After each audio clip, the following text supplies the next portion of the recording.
Selamat datang ke sesi khutbah atas talian mingguan kami. Apa khabar semua? Semoga sihat dan selamat dalam tempoh PKP ini. Mari kita mempersiapkan diri untuk mendengar khutbah hari ini dengan berdoa.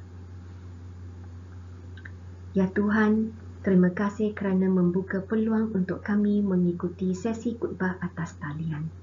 Sewaktu kami mendengar khutbah, biarkan hati kita dan minda kita menerima firman-Mu dan kehidupan kita terus diubah bersesuaian dengan rancangan-Mu. Dalam nama Yesus kami berdoa. Amin. Ada sesetengah perkara yang akan buat anda rasa teruja dan tidak sabar menunggu. Sama ada untuk hari jadimu, balik kampung, pergi bercuti, hari perkahwinanmu, ataupun panggilan daripada kekasih dan banyak lagi. Sama juga kita semua memasuki tahun 2021 dengan rasa teruja dan harapan untuk permulaan yang baik. Ada yang tidak sabar untuk kembali ke sekolah ataupun ke universiti untuk belajar dan berjumpa dengan kawan-kawan. Ada yang menetapkan pelan percutian sepanjang tahun. Ada yang menetapkan tarikh perkahwinan mereka dan ada juga yang berhasrat mencari lebih banyak wang untuk masa hadapan. Tetapi sebelum semua ini dapat ditunaikan, PKP telah dilaksanakan untuk kali kedua. Semua rasa teruja, kesungguhan menunggu dan harapan tiba-tiba lenyap. Kita rasa kecewa, terganggu, bingung dan bertanya-tanya bagaimana kita harus respon. Ada perkara yang akan berubah seperti gaya hidup kita, cara kita belajar, cara kita bekerja. Tetapi ada satu perkara yang tidak seharusnya berubah dan itulah yang kita akan lihat daripada Mazmur ayat 1 hingga 5 bersama-sama. Bernyanyilah untuk Tuhan, hai penduduk dunia. Sembahlah Tuhan dengan sukacita. Datanglah ke hadiratnya dengan lagu-lagu gembira. Akuilah bahawa Tuhan itu Allah. Dia mencipta kita dan kita kepunyaannya. Kita umatnya, bangsa yang dipeliharanya. Masuklah melalui pintu gerbangnya dengan ucapan syukur. Pergilah ke halaman rumahnya dengan pujian. Bersyukurlah kepadanya dan pujilah dia. Tuhan itu baik. Dia tetap mengasihi umatnya dan setia kepada mereka selama-lamanya. Mazmur 100 ialah sebuah nyanyian kesyukuran kepada Tuhan. Dan marilah kita belajar melalui nyanyian kesyukuran ini. Mazmur 100 bermula dengan seruan kepada penduduk dunia untuk bernyanyilah untuk Tuhan. Kebanyakan masa kita menyanyi untuk hiburan dan untuk menunjukkan bakat. Tetapi ayat 1 mengingatkan kita bahawa fokus nyanyian kita seharusnya ditujukan kepada Tuhan dan bukannya diri sendiri. Sama ada suara kita merdu ataupun sumbang, kita menyanyi untuk Tuhan. Dan nyanyian itu perlu dinyanyikan dengan sepenuh hati, bagaikan kita menyanyi kepada orang tercinta. Ayat 1 mengatakan penduduk dunia bernyanyi untuk Tuhan. Maksudnya, semua manusia ciptaan Tuhan bernyanyi untuknya. Kita tahu umat Israel nyanyi untuk Tuhan. Kita juga nyanyi untuk Tuhan. Cuma orang yang belum percaya kepada Tuhan tidak bernyanyi untuknya. Sekiranya orang yang belum percaya kepada Tuhan juga seharusnya menyanyi untuk Tuhan, maka kita mempunyai misi untuk memberitakan berita baik Tuhan kepada mereka yang belum percaya, agar mereka juga boleh percaya dan bernyanyi untuk Tuhan. Roma bab 10 ayat 14 berkata, tetapi bagaimanakah mereka dapat berseru kepada Tuhan jika mereka belum percaya kepadanya? Bagaimanakah mereka dapat percaya kepadanya jika mereka belum mendengar perkabaran tentang dia? Bagaimanakah mereka dapat mendengar perkabaran itu jika tidak ada yang mengisytiharkannya?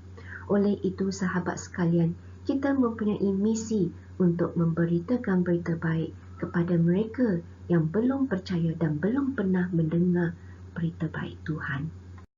Ayat 2 mengingatkan kita untuk sembahlah Tuhan, beribadah kepada Tuhan, worship God. COVID-19 ini telah membawa masa yang sukar. Ada yang kehilangan pekerjaan, perniagaan ditutup, gaji dipotong, tidak cukup duit untuk membayar sewa ataupun membeli makanan, tidak boleh berkumpul bersama-sama kawan dan tidak boleh pergi ke mana-mana yang kita suka seperti dulu. Justru itu kita menjadi kecewa, tidak puas hati, putus asa, bingung, tiada harapan, terganggu, risau, terluka. Sahabat yang dikasihi, bahayanya adalah pada masa yang sukar dan apabila semuanya tidak terjadi seperti yang diharapkan, kita gagal untuk terus menyembah Tuhan. Menyembah Tuhan adalah satu-satunya perkara yang mesti diteruskan dalam apa jua keadaan. Kerana matlamat utama kehadiran manusia di alam ini ialah untuk menyembah Tuhan. Ayat 3 dari Mazmur 100 memberi tip bagaimana kita boleh terus menyembah Tuhan pada waktu sukar. Ayat 3 berkata, "Akuilah bahawa Tuhan itu Allah. Dia mencipta kita dan kita kepunyaannya. Kita umatnya, bangsa yang dipeliharanya."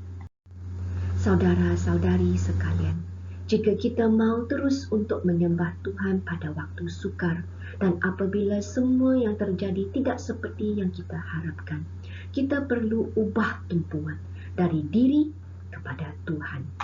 Kerana jika kita hanya menumpu perhatian pada hal atau masalah yang kita alami, maka kita akan merasa sukar atau mungkin tidak mahu menyembah Tuhan.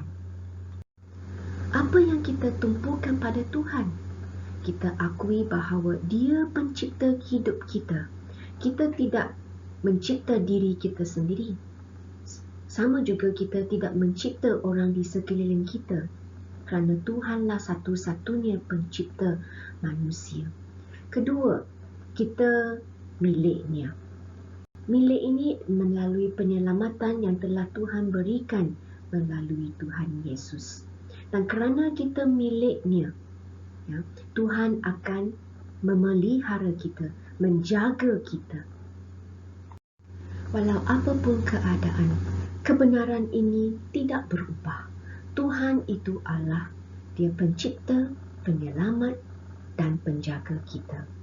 Apabila kita sedar akan siapa Tuhan, tidakkah kita kagum padanya? Maka kita akan mahu menyanyi untuk Tuhan dan terus menyembahnya. Ayat 4, "Masuklah melalui pintu gerbangnya dengan ucapan syukur. Pergilah ke halaman rumahnya dengan pujian. Bersyukurlah kepadanya dan pujilah Dia." Apa yang dimaksudkan dengan halaman rumahnya ataupun hadiratnya? Yang tentu bukan syurga, belum lagi. Tetapi ia merujuk kepada tempat di mana kita menyembah Tuhan. Sama ada di gereja, di rumah, di bilik, di ruang tamu. Sebagai anak Tuhan, kita mesti mempunyai amalan hidup, kebiasaan hidup untuk masuk ke hadirat Tuhan untuk menyembahnya, sama ada secara peribadi ataupun bersama saudara-saudari seiman secara umum, setiap hari dan setiap minggu. Sebelum memasuki hadirat Tuhan, kita perlu persiapkan diri. Yang pertama, pelan masa. Kita tahu pukul berapa kita akan mengikuti sesi khutbah atas talian ataupun ibadah di gereja. Oleh itu kita perlu aturkan masa, waktu kerja di pejabat, kerja rumah, kerja sekolah, supaya kita boleh sempat mengikuti sesi khutbah dan juga ibadah di gereja. Yang kedua, luangkan masa untuk berdoa dan baca firman Tuhan. Berdoa supaya Tuhan menyediakan hati dan minda kita untuk menyembahnya, untuk memujinya. Ketiga, kita terpaksa membuat pilihan. Sama ada kita mau keluar bersama kawan, ataupun kita mau tidur lebih banyak, ataupun kita membuat pilihan untuk memasuki hadirat Tuhan.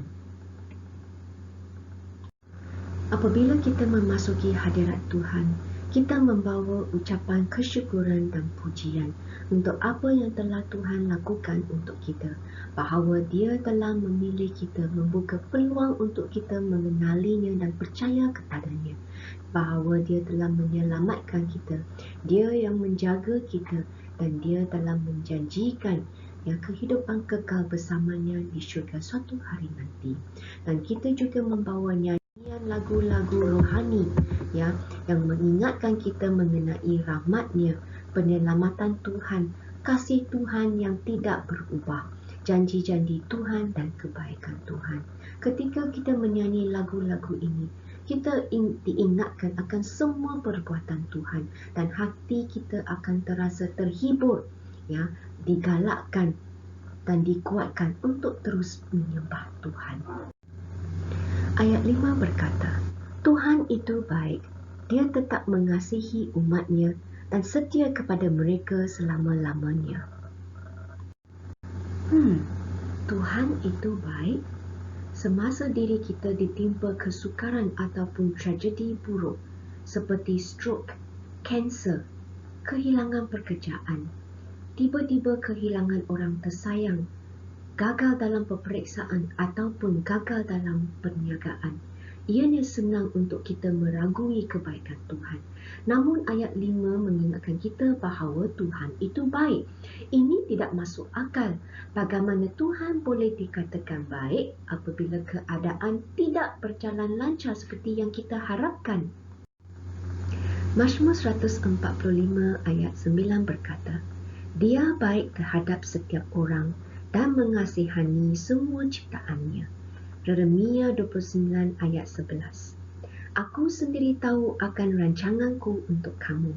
Rancangan itu bukan untuk mencelakakan kamu, tetapi untuk kemakmuran kamu dan untuk memberikan masa depan yang kamu harap-harapkan. Kedua-dua firman Tuhan ini jelas menunjukkan bahawa sifat Tuhan itu baik. Sahabat sekalian, kebaikan Tuhan harus difahami oleh sifat-Nya dan tidak berdasarkan peristiwa yang berlaku dalam kehidupan kita. Keadaan berubah, tetapi sifat Tuhan kekal.